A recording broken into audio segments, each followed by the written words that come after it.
advantage of getting into business early on, you could see the switches, you could see everything was hardwired. We learned the basic functions based on the switches that were here. Mm-hmm. Okay, so on an older opener, you got a motor, V-belt, and a pulley. And the motor, you push the button, the motor turns the pulley comes around, and let me get that over there.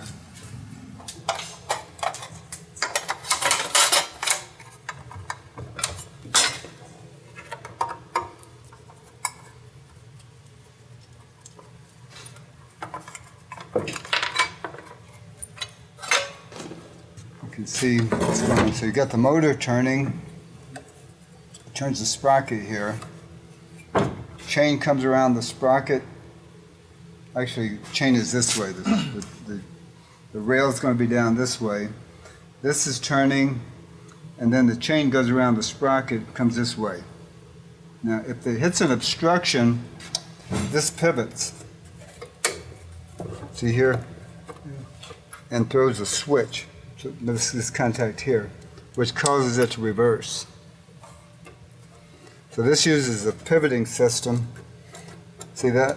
Yeah. Now you control the amount of force by these two screws here and this nut here that's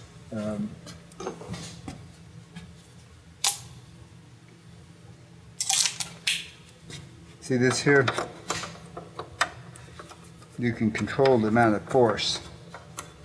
So you would set this, I usually set it about 30 or 40 pounds. If you would put a fish scale on the doors closing and you're testing the weight, usually about 30 or 40 pounds. That's about as much as it takes to get the door going. If you set it too light, it starts down and comes back up. So this was made before they had the eyes. So everything, all the safety was based on the mechanical safety. Yeah.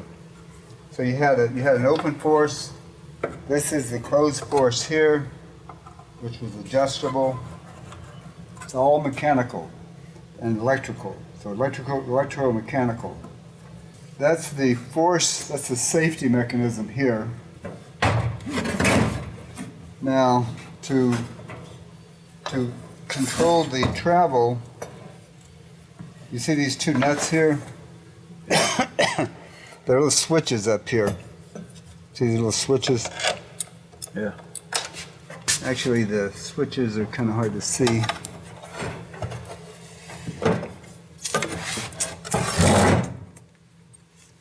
You can see the back sides of the switches right here. See that? Mm-hmm. So the nuts, as this turns,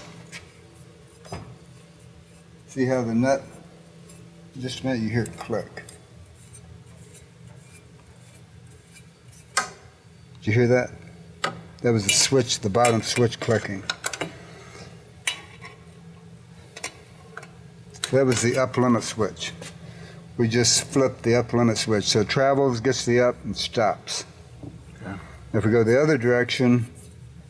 Yeah, it stops when it hits that down switch.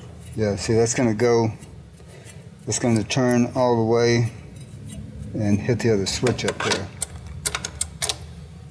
So that is your travel. This is your travel. This is your safety up here, your travel here. Now the direction and the power is controlled by the relay here. Now this part right here is a capacitor. It helps get the motor going. But what controls the direction is this relay here. You can't even get these anymore. It's a ratchet relay. You push the button once, it goes this direction, push it again, it goes the other direction. And this moves the contacts around. See those contacts? Yeah. Now what that does on this motor, I'm pretty sure has 4 wires going to it. I don't know if have you ever worked with motors? A little bit. Okay. On a 4-wire motor, you've got 4 wires. 2 of them go like this. 2 of them are your power. They stay the same. The other 2 are your directional motors. You switch them, they go the other direction. Like this, they go clockwise, for example. You switch it, they go counterclockwise. Okay. So what this relay would do is every time you push the button, it changes the direction. So you turn the power on, it pulls the relay in, and then it runs until it shuts off. Now the only way for this thing to go again is for you to push the button again. It switches the wires here, and it takes off. But it'll only run until that switch shuts it off. Right. That's basically how this works. Is that Yeah. pretty clear? Okay, that's it. Then you've got, I mean, that's basically the parts. You've got all the wiring. You've got the transformer here for the control circuit. Also on openers, you have the 24 volts here for the relay. Also for the radio controls that were mounted to the wall.